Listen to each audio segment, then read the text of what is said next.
Hello, I'm Chilton Knudsen. I'm currently serving as the interim bishop here in the Diocese of Lexington while the diocese searches for the next bishop through a process of nomination and election. That's the process we're in right now, gathering names, screening names, and then ultimately presenting a ballot for the people of the diocese to elect the next bishop. I spent 11 and a half years as bishop in the Diocese of Maine, and now in my retirement, it's a joy for me to be serving here as your interim bishop. I wanted to talk to you today a little bit about being a bishop. It's an obvious question right now in the season of discernment for you as you look to electing your next bishop. There are some different things that I hope will be helpful for us to be considering. I'm going to talk a little bit about the bishop's role and particularly the less visible things a bishop does. People tend to think of bishops as what they see in the public manifestation of the ministry. People closer to the bishop on a day-by-day basis get to see a lot of the what I call less visible aspects of a bishop's ministry. So I'm going to share some of those with you as kind of inside information to help you understand the ministry of a bishop perhaps more fully than if you're depending only on the public side of the ministry. I want also to talk about the tensions that are a part of a bishop's ministry. We ask our bishops to do a lot of things. You might want to read through the ordination service for a bishop and read the vows a bishop takes. Bishops take those vows seriously. And the vows point to a diversity of responsibilities and obligations that bishops carry. And so you might want to consider how those different aspects of a bishop's ministry may sometimes come into conflict or may bring tension. We speak specifically of the tension between the executive role of a bishop, that is the responsibility for the whole, for the diocese, and a bishop's pastoral responsibility for the individual or smaller circumstances. The bishop's role in balancing or finding a way to work within the tension that tension causes. Bishops experience other tensions as well, and we'll talk some about those. We're going to also talk a little bit about bishops as teachers, and we mean teachers in the broadest sense of the term, not simply people in a classroom at a blackboard with content being imparted, but about the whole teaching and learning dynamic, which is a part of being a community of faith, a community of inquiry, a community of searching, a community that is on a quest to know Christ, to follow Christ, to serve Christ. We'll also talk a little bit about what helps people become bishops, what helps get people ready for this ministry. This is a different kind of formation process.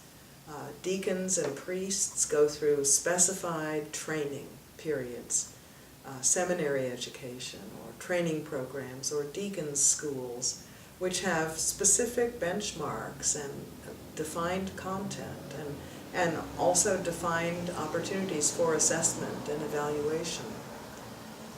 Bishops tend to be called from within an active ministry, but the formation that bishops experience is not defined in the same way as seminary or deacon's school.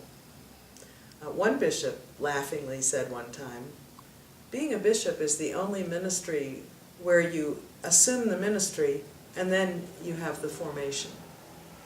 Well, actually, formation continues all through our life as Christians, lay and ordained. We're always in formation as Christians. But there is some truth to it, that bishops tend to learn as they do the job. It's almost impossible to prepare someone for the specific responsibilities of a bishop. But there are ways in which life experience, not just professional, but lived experience, can prepare people for the ministry of a bishop. And in a way that I know is personal, and I'm happy to be personal about this, I'm going to share with you some of what has been my lived experience that I understand was helping to form me to serve as a bishop. We'll talk a little bit also about the wider context, about a bishop's responsibility beyond the diocese. Every bishop carries, by definition of his or her office, responsibilities to the national entities, the Episcopal Church, which is not only in the North American region, but in a number of other dioceses elsewhere. And indeed, the international Anglican Communion, the mission field, the ecumenical world, the interfaith world. Bishops don't make the choice to exercise their ministry in these larger contexts. It's simply understood. The choice that bishops make is where in this larger context they can make the best offering of their gifts. The Church calls her bishops to life beyond the diocese, and bishops take vows that they will exercise their ministry as the Church calls them beyond the borders of their diocese. So, by sharing some of these things about the life of a bishop, I hope to be helpful to you in getting ready for the election process by which you will call your next bishop in the Diocese of Lexington. I know lots of people are praying with you and for you as you do that.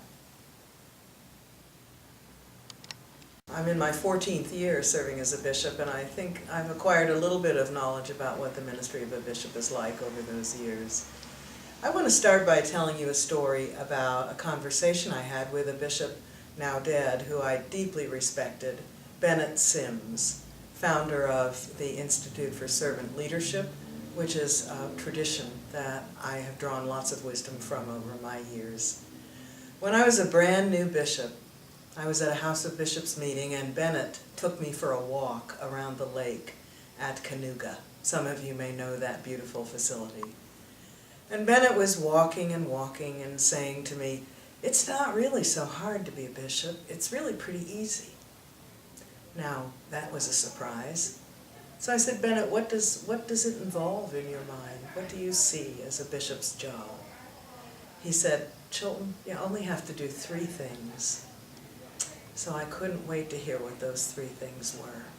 Bennett walked on a little longer and finally turned and said to me, "Number 1, love them." Then he walked on a little more, turned to me, and he said, "Number 2, say your prayers.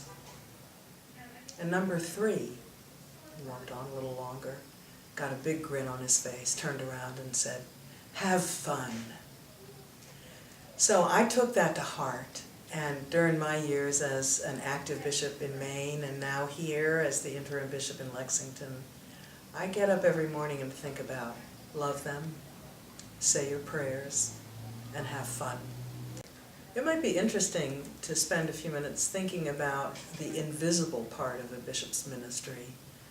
People see the public face of the bishop at visitations, at meetings where the bishop may chair or lead or run the meeting. People may see the bishop at public events like church openings or community occasions. But there is also an aspect of this ministry that is almost invisible, except to the people who are closest in their daily work with the bishop, namely, I would say, the diocesan staff and folks who are key leaders in the diocesan organization, people who are members of executive council, members of the standing committee, and of course, members of the bishop's own family. So what are some of these invisible aspects of a bishop's ministry that may not be apparent to a person who isn't in daily contact with a bishop? First of all, a bishop is the manager of a staff. The people around the bishop, both the lay folk and the ordained folk who work in the diocesan office or work on behalf of the diocese, those individuals are a staff, and the bishop needs to nurture, care for, and encourage the people who are staff members. It's important for a staff to have a deep sense of trust and a sense of being cared for, a sense of the bishop and the staff sharing in a vision, creating an atmosphere of openness and responsiveness to the diocese at large. So that means a bishop needs to be a good manager of people, including all kinds of people with all kinds of gifts, and as we all have, people who have all kinds of liabilities and concerns. I find working with a staff deeply rewarding. I like to grow my staff, to encourage people to develop their skills and gifts, and I also like to help the staff have fun, that last thing that Bennett Sims advised me about. So laughter, time together, retreat experiences, outings together, to build the community of the staff, to help the staff take themselves a little bit more lightly and have fun.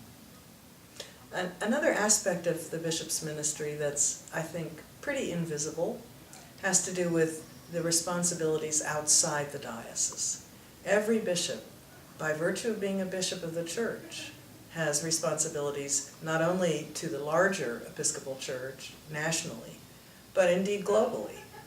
Bishops are missionaries, and they lead a diocese in its sense of mission, both by setting an example and by continuing to invite people to enter into the mission field, whether the mission field is right outside the doors here of Mission House, or in the domain, or in the region of Appalachia, around, or in the international setting. Now, the Diocese of Lexington does a great job with its own mission-mindedness, but a lot of that flows from and is nourished by the attention and mission commitment of the bishop. So when the bishop is out of the diocese, it's easy to think the bishop is somehow doing work that competes with the bishop's responsibilities in the diocese. But actually the ministry of a bishop is much larger than the diocese that he or she serves.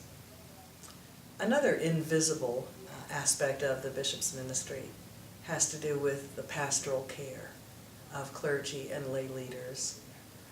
Many times people have very little opportunity to know or to understand how many pastoral crises in the lives of the clergy, their families, the lives of congregations, lay leaders. But the bishop needs to be present pastorally with the church, particularly in situations that are dire, extremely distressing, upsetting. So bishops are pastors and also often trauma debriefers.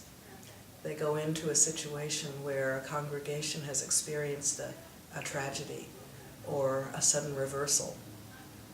Bishops need to be there. They need to be able to manage their own feelings so that they can be present to people, both as pastor and often as trauma debriefer, to help people get past the upset. And finally, one more thing that's part of the invisible ministry of a bishop is the bishop's own life of prayer. The bishop's life with Christ, the companionship with Christ, the bishop's work with interior movements, with the discipline of regular prayer, the opportunity for retreats, for reflection, for study, for spiritual direction. And again, that's part of what Bennett told me. Say your prayers. It's impossible to do any ministry without being rooted, grounded deeply in our life of prayer. And it's especially true for bishops, particularly when the calendar gets crowded. The temptation is to sort of put off attending to the spiritual life for some leisurely moment that's going to come in the future. But those leisurely moments often don't come.